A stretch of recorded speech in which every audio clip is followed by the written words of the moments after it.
Chapter 20. Driving to the plant, I passed the motel where Jonah stayed last night.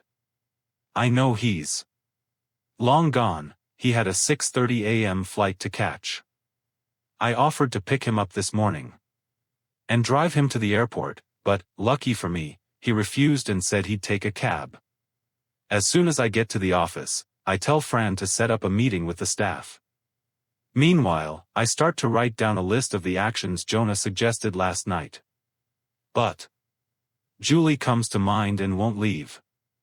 I close my office door and sit down at my desk. I find the number for Julie's parents and dial it.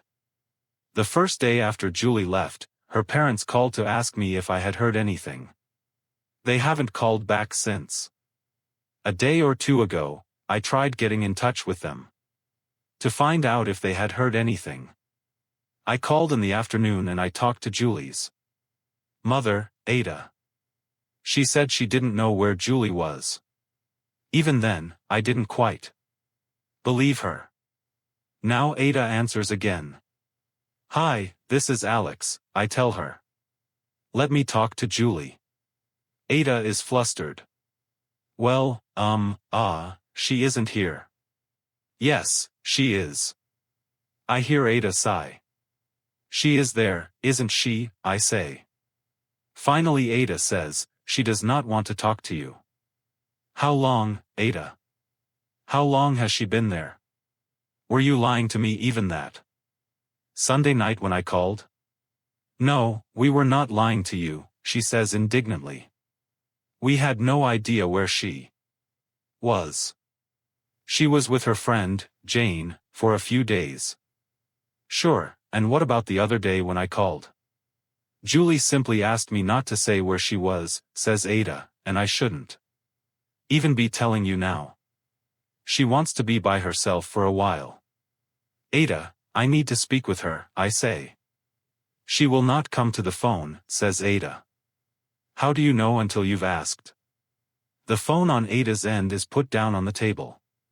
Footsteps fade away and return. A minute later.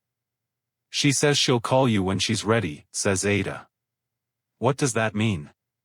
If you hadn't neglected her all these years, you wouldn't be in this situation," she says. "Ada. Goodbye," she says. She hangs up the phone. I try calling back right away, but there is no answer. After a few minutes, I force my mind back to getting ready to talk to the staff. At 10 o'clock, the meeting starts in my office. "I'd like to know what you think about what you heard last night," I say. "Lou, what was your reaction?" Lou says, "Well, I just couldn't believe what he was saying about an hour of a bottleneck. I went home last night and thought it over to see if it all made sense. And actually, we were wrong about a lost hour of a bottleneck costing $2,700. We were?" I ask. "Only 80% of our products flow through the bottlenecks," says Lou as he takes a piece of note paper from his shirt pocket. "So the truer cost ought to be 80% of our operating expense, and that comes to $2,188 an hour, not $2,735. "Oh," I say. "I suppose you're right." Then Lou smiles. "Nevertheless," he says, "I have to admit it was quite an eye-opener to look at the situation from that perspective." "I agree," I say. "What about the rest of you?" I go from person to person around the office asking for reactions, and we're all pretty much in agreement. Even so, Bob seems hesitant about committing to some of the changes Jonah was talking about.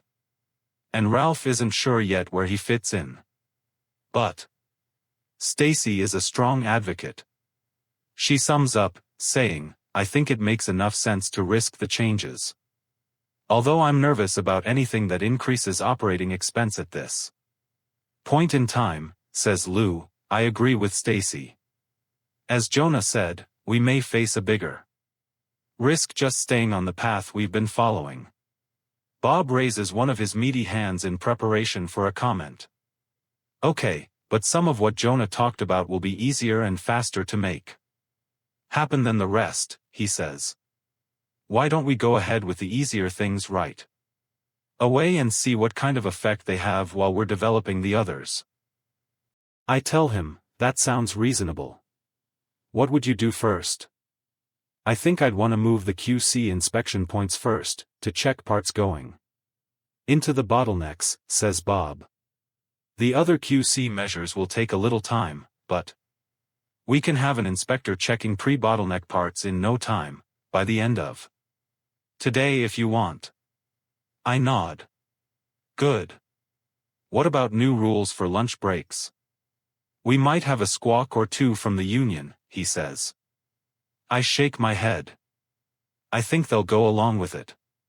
Work out the details and I'll talk to O'Donnell. Bob makes a note on the paper pad on his lap. I stand up and step around the desk to emphasize what I'm about to say. One of the questions Jonah raised last night really struck home for me, I tell them. Why are we making the bottlenecks work on inventory that won't increase throughput? Bob looks at Stacy, and she looks back at him.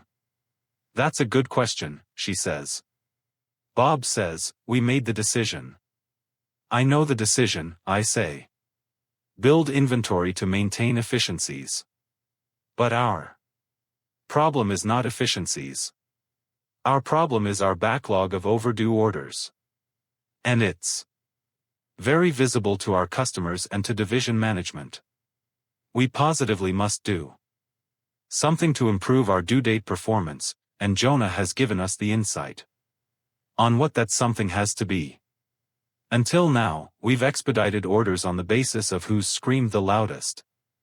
I say. From now on, late orders should get first priority over the others. An order that's 2 weeks late gets priority over an order that's 1 week late, and so on. We've tried that from time to time in the past, says Stacy. Yes, but the key this time is we make sure the bottlenecks are processing parts for those late orders according to the same priority, I say. That's the sane approach to the problem, Al, says Bob. Now how do we make it happen? We have to find out which inventory en route to the bottlenecks is needed for late orders and which is simply going to end up in a warehouse. So here's what we need to do, I say. Ralph, I want you to make us a list of all the overdue orders. Have them ranked in priority ranging from the most days overdue to the least days overdue. How soon can you have that for us? Well, that in itself won't take very long, he says. The problem is we've got the monthlies to run. I shake my head. Nothing is more important to us right now than making the bottlenecks more productive. We need that list as soon as possible, because once you've got it, I want you to work with Stacy and her people in inventory control. Find out what parts still have to be processed by either of the bottlenecks to complete those orders. I turn to Stacy. After you know which parts are missing, get together with Bob and schedule the bottlenecks to start working on the parts for the latest order first, the next latest, and so on. What about the parts that don't go through either one of the bottlenecks, asks Bob. I'm not going to worry about those at the moment, I tell him. Let's work on the assumption that anything not needing to go through a bottleneck is either waiting in front of assembly already, or will be by the time the bottleneck parts arrive. Bob nods. Everybody got it? I ask. Nothing else takes priority over this. We don't have time to take a step back and do some kind of headquarters number where everyone takes 6 months to think about it. We know what we have to do.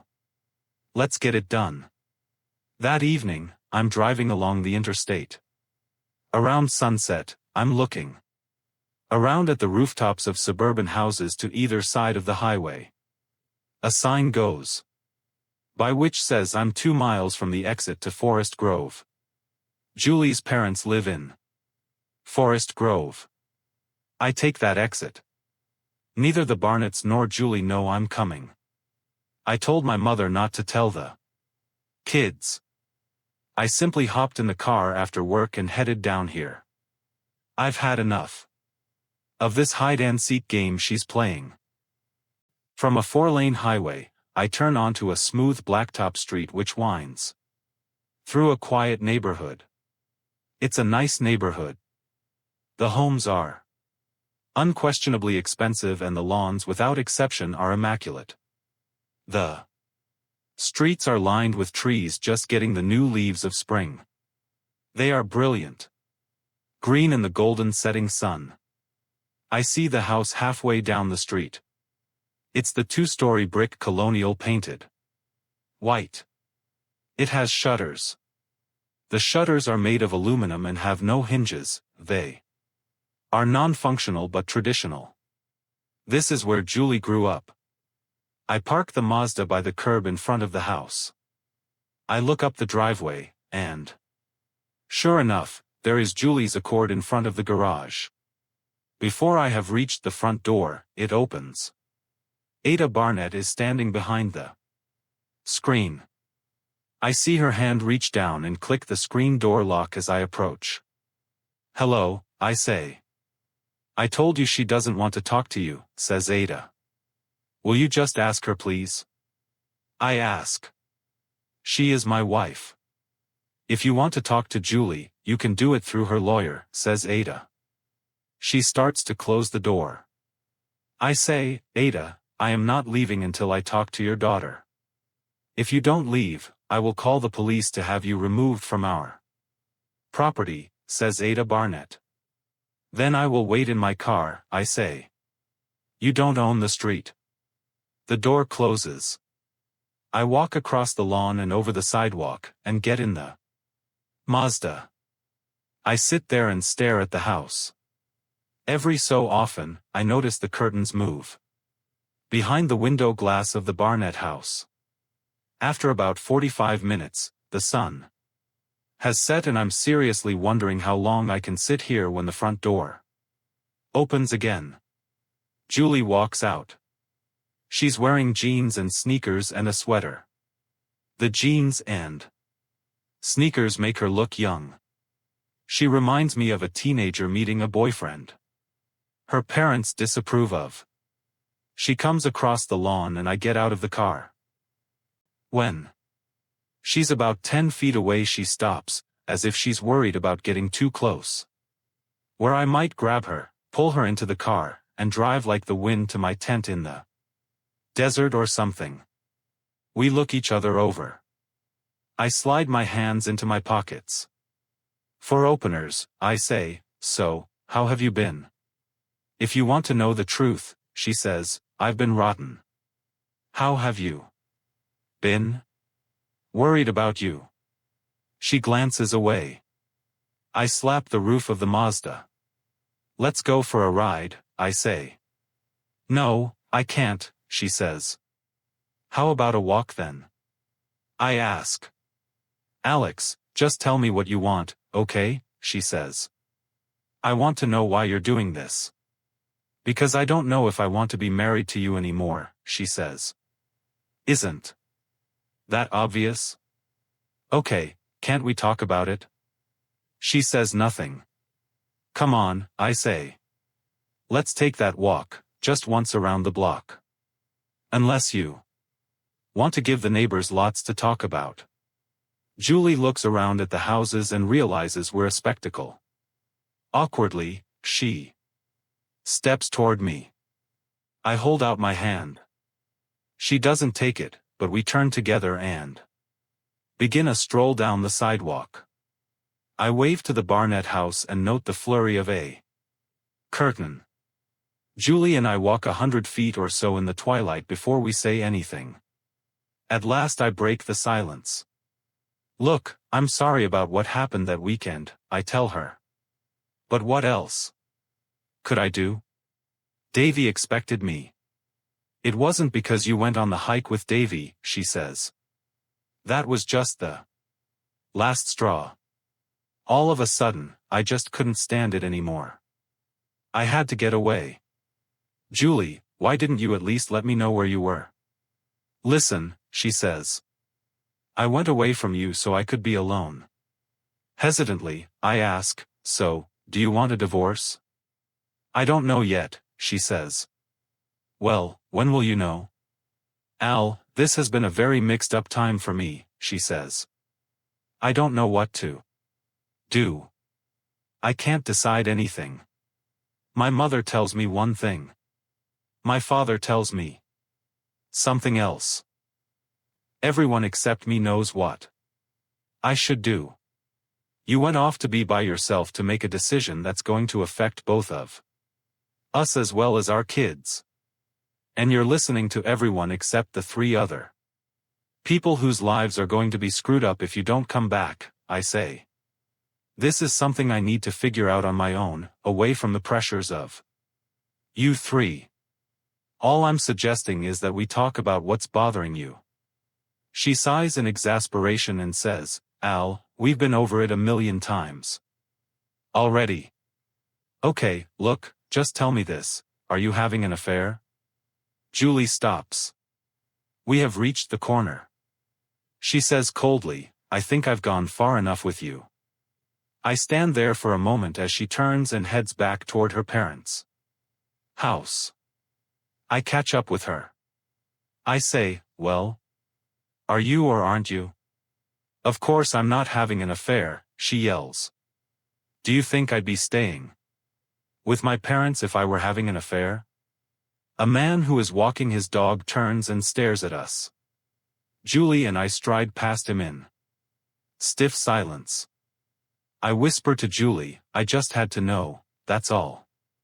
If you think I'd leave my children just to go have a fling with some stranger, you have no understanding of who I am, she says. I feel as if she'd slapped my face. Julie, I'm sorry, I tell her. That kind of thing sometimes happens, and I just needed to make sure of what's going on. She slows her walk. I put my hand on her shoulder. She brushes it off. Al, I've been unhappy for a long time, she says. And I'll tell you something, I feel guilty about it. I feel as though I don't have a right to be unhappy. I just know I am. With irritation, I see we're back in front of her parents' house. The walk was too short. Ada is standing in plain view at the window. Julie and I stop. I lean against the rear fender of the Mazda. Why don't you pack your things and come home with me, I suggest, but she's shaking her head before I've even finished the sentence. No, I'm not ready to do that, she says. Okay, look, I say. The choice is this, you stay away and we get a divorce. Or we get back together and struggle to make the marriage work. The longer you stay away, the more we're going to drift apart from each other and toward a divorce. And if we get a divorce, you know what's going to happen. We've seen it happen over and over to our friends. Do you really want that? Come on, come home. I promise we can make it better. She shakes her head. I can't, Al. I've heard too many promises before. I say, then you want a divorce? Julie says, I told you, I don't know. Okay, I say finally. I can't make up your mind for you.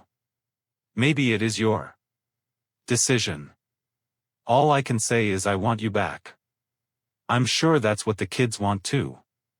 Give me a call when you know what you want. That was exactly what I planned to do, Al. I get into the Mazda and start the engine.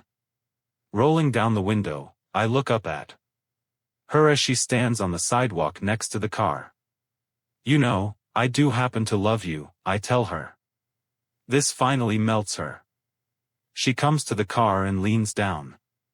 Reaching through the window, I take her hand for a moment. She kisses me. Then without a word she stands up and walks away. Halfway across the lawn, she breaks into a run. I watch her until she's disappeared through the door. Then I shake my head, put the car into gear, and drive away.